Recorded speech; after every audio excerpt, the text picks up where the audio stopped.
You are tuned in to another edition of Americana Music Profiles, brought to you by Americana Rhythm Music Magazine and AmericanaMusicMagazine.com. I'm your host, Greg Tutwiler. Let's jump right in to the next exciting interview.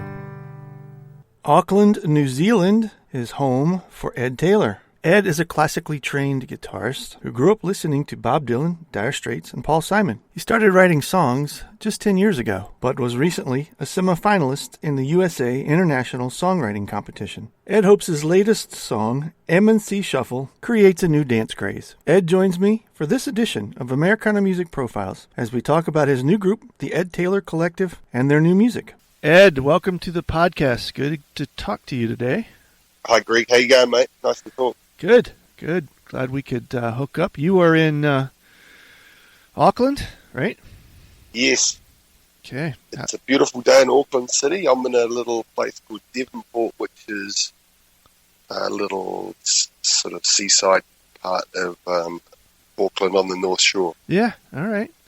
Well, I always like to give people a reference. It is 4 p.m. here today in Virginia when we're chatting. What time is it there for you? It's 10 o'clock in the morning. Okay. So you got a good day ahead of you.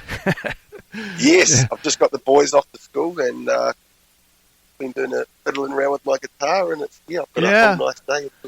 10 o'clock in the morning. I remember talking to Allie, who's a mutual acquaintance of ours, and we had this conversation a while back, and she said, "I am in your future." So, I thought that was funny. Yeah. So you full-time, right? Musician? Is that what you do now, or do you have other things? Yeah. Well, you ask my wife, she might tell you that I'm really my main job is really looking after the kids and sort of keeping the house running and stuff. She's a doctor.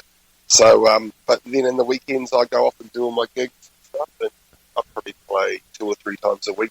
Okay. Awesome. Before we had kids, I used to teach a lot of guitar and play a lot as well, but sort of fit it in into family life now. It's works really well, actually. Okay. When did the music journey start for you? How did you get into this back in the day when you were a youngster? I think I started playing guitar when I was about 11 or 12. I wanted to be a rock star, as you do. And started playing rock guitar. Did you have family influences? What exposed you to that? My parents were really into sort of the classics, Bob Dylan, the Beatles, all that sort of stuff. Yeah. And I mean, even to this day, my favorite musician is Bob Dylan. I still listen to him every day. Cool. That's cool. Okay. Then I after high school I went to Auckland University and I did a degree in classical guitar. All right. So kind of the other end of the spectrum, sort of. Yeah, it was. I sort of just wanted to learn the guitar, and I thought that was a good way of doing it. And I sort of dedicated my life to playing classical guitar for about 10 years. And then once I finished that degree, I sort of transitioned over to playing more popular styles like folk, country, and jazz as well. And in the last sort of 5 or 6 years, it's been mostly the Americana sort of country stuff that I've been really concentrating on. Was it mostly solo for you, or did you spend a lot of time with bands? Initially, the classical stuff was all solo, and then I got into the jazz, and that was with someone else, pretty much. So we did a lot of duos, a lot of trios, just wherever the work was, really, Right. And I still do some solo stuff as well. So that'll be a combination of classical and jazz. But okay, right, so you still do the classical music too, then? Not really. I sort of dabble with it. Like this, for example, this weekend I've got to play at a gig, and they want me to play solo guitar. So I'll play some, I'll play a few classical numbers, and I'll play some jazz and I'll play whatever else. Sure. Sort of Right. Go where the work's at, right? Yeah, that's right. Yeah. That's right. Yeah. Whatever they want. And so your Americana stuff, has that been solo for you too, or have you been involved in with other groups? I started doing Americana music with another guy who was a singer. So we did a couple of albums, and we'd get friends in to play bass, drums, keyboards, violins, whatever else, and then we'd play it as a duo. Yeah, that was mainly. Yeah. Okay. Or a trio sometimes as well with a violin. Yeah. This new expedition that I'm starting on, the ETC or Ed Taylor Collective. Yeah. I write all the songs, and then I get the musicians who are that I've played with over the years to do whatever's necessary. So if I've written a particular song, I'll say, okay, this might need a bit of lap steel, or this might need a bit of violin, and so I'll get them to do a session for me, or this might need this sort of vocals. I'll get a specific person to do that. And this a new album that you have completed, or is it still in the works? Do you have a title for it, or a projected release date? Yeah, I don't have a title yet. We're probably 3/4 of the way through it. Okay. So the M&C Shuffle, which is out tomorrow, I think, Friday, that's the first single from it. And hopefully it'll be April or something like that next year. The whole album will be finished and out. The M&C Shuffle has a very authentic country flavor to it. Is that the nature of the rest of the music, or is it just for that song? It really is just that song, but they'll be the rest of the tell me about that, because it's the shuffle obviously implies what it appears that it is. That is, there's a dance that goes with it, and I'm assuming it's that way for you guys there in the United States. Line dancing and country line dancing, and then having that filter over into weddings and parties and that kind of thing. That people finding that as a favorite song and wanting to do the dance with the song is a big thing. It's maybe not as much as it used to be, but it's still a very popular thing here in the U.S. I'm assuming that was the catalyst behind this. Yeah, it's a funny story. So what happened was, I was playing with another guy, and we got asked to come and play at a club once a month, starting, I think it was a couple of years ago, for a line dancing group. So it was two ladies who teach line dancing at this particular place, and they're called Marilyn and Catherine. So they ran these classes for line dancing. Yeah. And every month I'd have a sort of a party where we'd play and they'd practice their line dancing. So we did this for a while, a couple of years, and I sort of became friends with the ladies. They were all beautiful old ladies who went about it. It was just great to watch. I thought, I should actually write these guys a song that they can make up their own dance to. So I told Marilyn this, and she was right into the idea, and she gave me all the names of the ladies in the group. And so I came up with lyrics which actually referred to all the ladies in the group. Okay. And then they choreographed a special line dance for it. Ah, that's cool. And we made a video of it, of them dancing. I saw that, yeah. That's awesome. So it was, this will be on the new record that you're in production. What is the flavor of the rest of the music? In that tone or something different? There's definitely more Americana stuff, which is slower, more folky sort of, I'd say. But there is a few other ones that sort of country style. But I'd say that's the only song on the album which is that real hoedown sort of. Yeah. Well, we're in need of a new one in the United States, so maybe it'll work its way over, and DJs will pick it up, because the ones that we have are kind of worn out, in my opinion. So people still love them, but they're worn out. So it's time for a new one. Yeah. I read where you songwriting for you is kind of a newer thing in your career. Is that what got you switched into being the songwriter as well as the musician? Yeah, I mean, originally doing classical guitar and jazz, I never really went down that path. And it was only when I started getting into the more that folky Americana stuff that I thought, well, I might as well, we'll try and write some stuff. And I just became obsessed with it for a few years, and loved it, And it's just really sort of a thing that I love to do now. I try and do it often, and I didn't really start doing it until I was about 40, though. So that was. Oh wow! Okay, yeah. Yeah. Do you have every writer seems to have a kind of something unique or different that approach to that? What do you, when it's time to write a song, how do you know? Is there an idea and you've got to go work on it, or do you sit down and try to have the ideas come to you? What is there a process for you? Yeah, I think it's.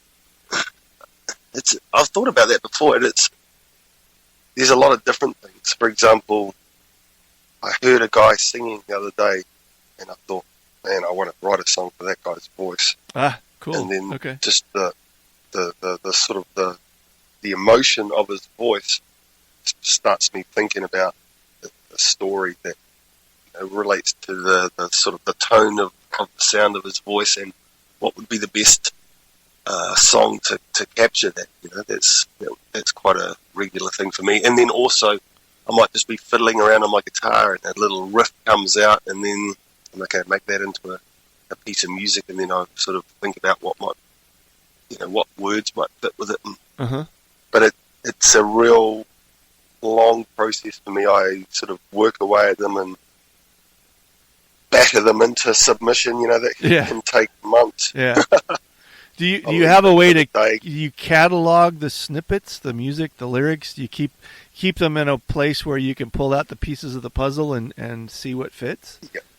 Yeah, the old phone is great. You can just record yourself. Okay, this is a little example of what it might sound like.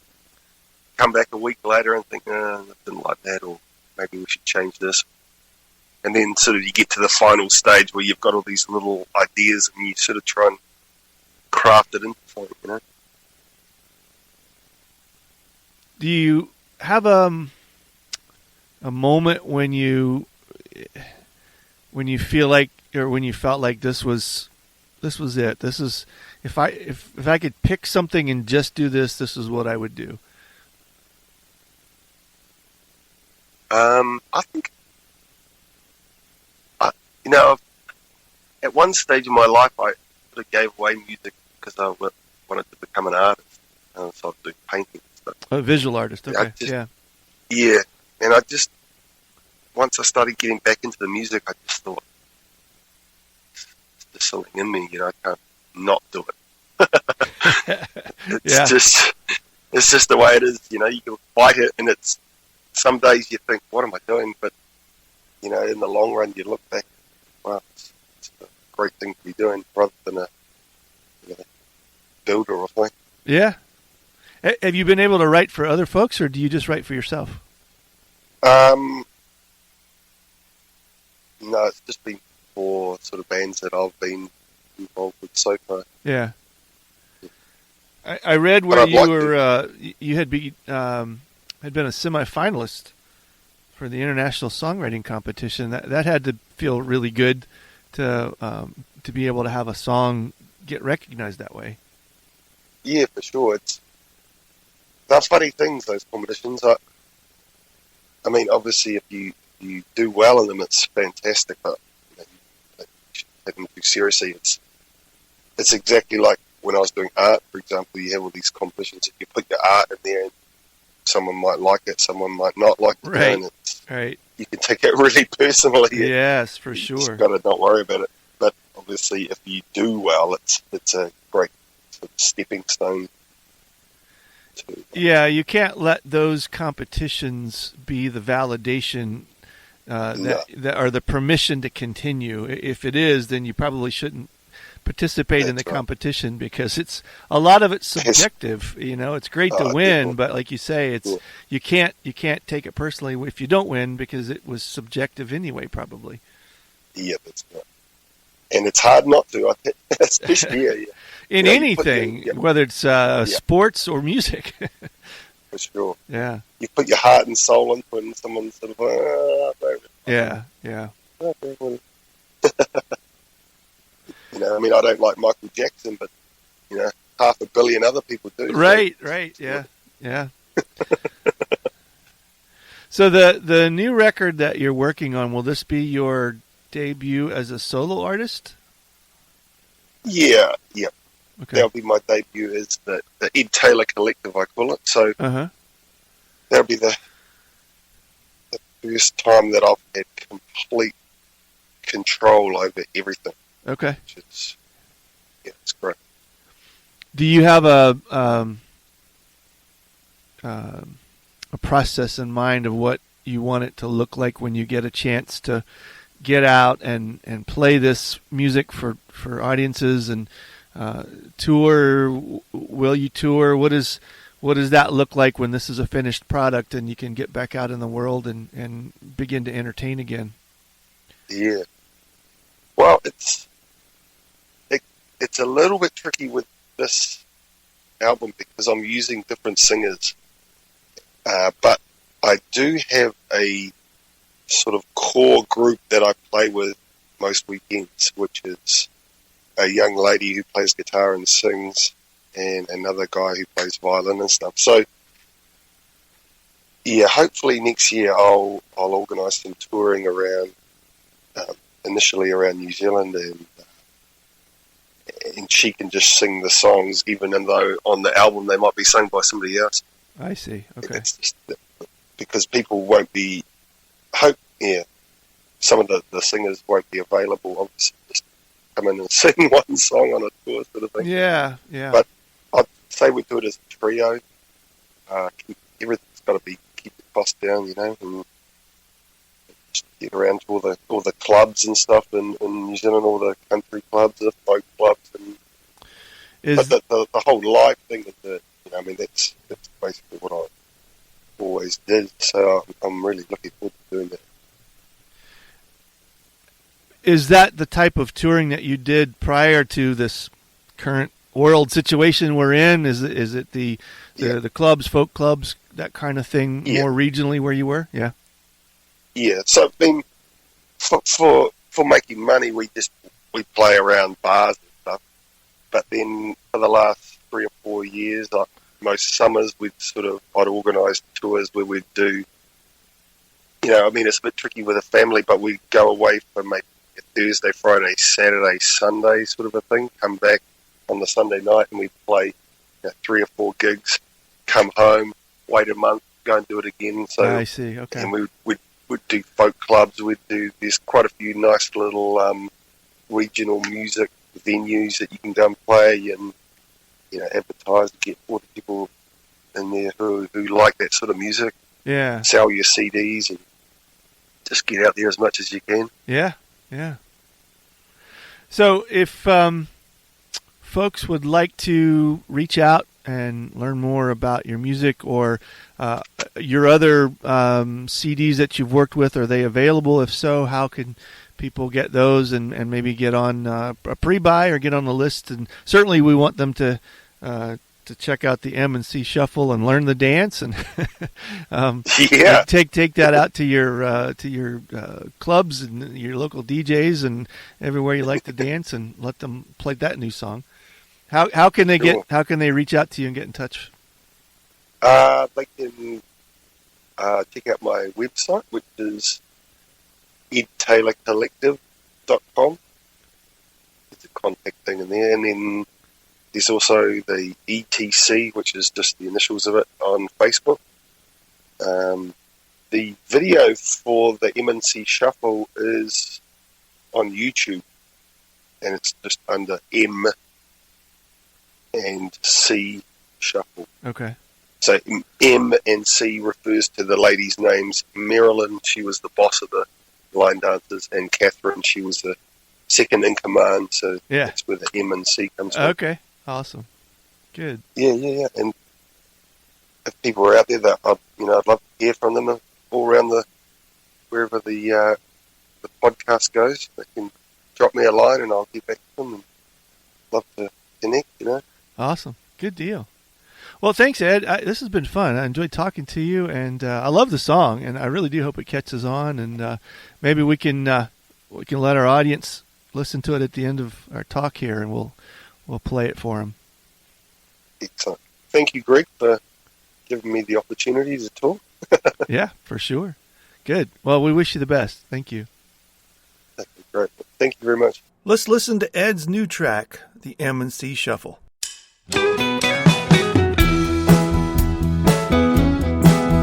Another Friday night, another noisy bar, another empty glass, another lonely heart, wishing for a place that I'd rather be, when in walk the girls from the MNC.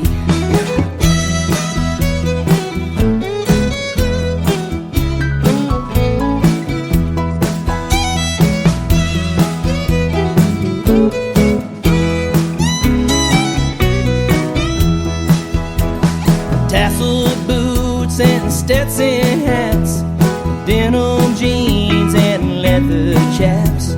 All those girls were looking so fine. I forgot my blues and I joined the line. Marilyn's in the front, she's doing a two-step. Susie always keeps it real tight. Catherine and Jeannie do the side together. Blondie likes to shake it all night. Yeah, Blondie likes to shake it all night.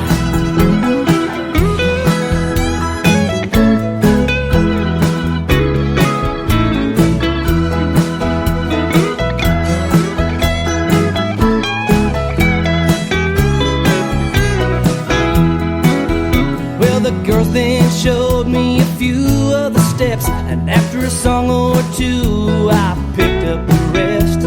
I don't remember having this much fun without a skin full of liquor or my clothes still on.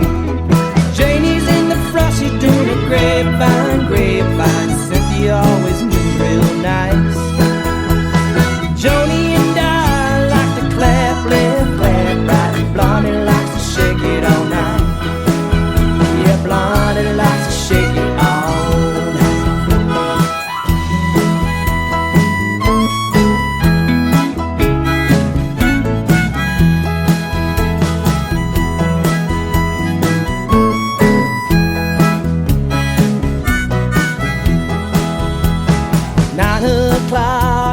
Come and gone. Now it's real late, time for one last song. We all know what the band will play. One more time, please, Billy Ray. Mary's in the front, she's doing a weave in, weave out. Cynthia always moves real light. Janet and Katie shuffle once, shuffle twice. And Blondie likes to shake it all night. Yeah, Blondie likes to shake it all night. Yes, she does.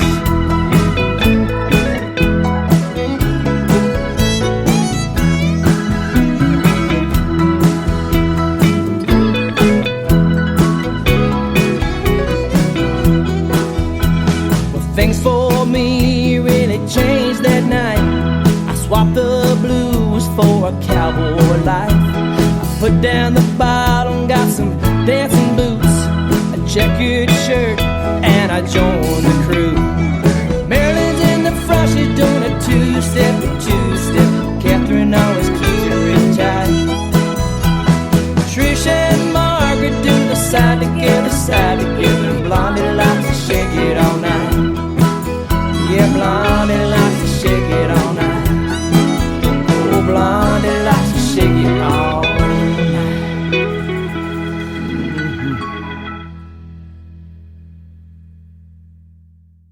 Thanks again for tuning in to this episode of Americana Music Profiles. Find us on iTunes at Americana Music Profiles and on the internet at AmericanaRhythm.com.